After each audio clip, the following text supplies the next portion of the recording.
Et le développement SICODEV invite les femmes de Kaolack à penser notamment à leur prise en charge sanitaire en adhérant au moins aux mutuelles de santé lors d'une tournée et d'une réunion au quartier abattoir de Kaolack.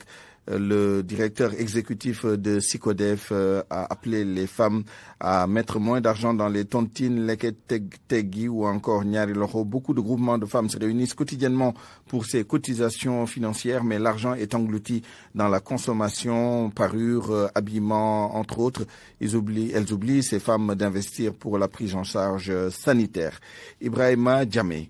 Elles ont toutes sortes d'organisations et se réunissent quotidiennement à travers des plateformes de retrouvailles qui pour des tontines, qui pour d'autres formes de cotisations financières au fin d'amasser de l'argent. Mais selon la SICODEV, le plus souvent, les membres de ces groupements font tout de cet argent sans penser en priorité à leur prise en charge sanitaire. Amadou Kanouté, directeur exécutif de la SICODEV Afrique. Et il nous faut veiller à ce que nous puissions informer, sensibiliser, éduquer les citoyens pour leur dire ça ne sert à rien d'avoir des pagnes de Ndiago, Serou Ndiago, Serou Denk. Si aujourd'hui vous pouvez tomber malade et être obligé de vendre tous ces torts que vous avez accumulés, tous ces pagnes riches que vous avez dans votre armoire juste parce que votre enfant est malade. Cette organisation de la société civile qui constate que l'essentiel de ces cotisations va dans le paraître et la consommation veut rectifier le tir en attirant l'attention des membres de ces associations sur les priorités sanitaires. Notre rôle en tant que SICODEV, en tant qu'organisation de la société civile, c'est de sensibiliser ces communautés,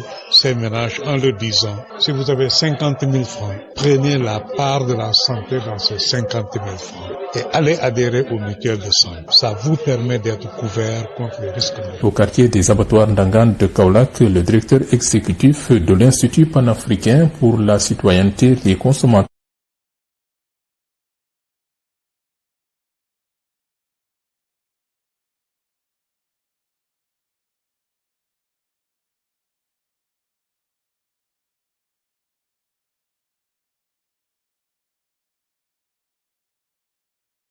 et le développement a rencontré un certain nombre d'associations féminines et des agents de la CEMI pour discuter autour du thème mécanisme endogène de financement de la santé. Ibrahima Djamé, Kaolack, Radio Futur.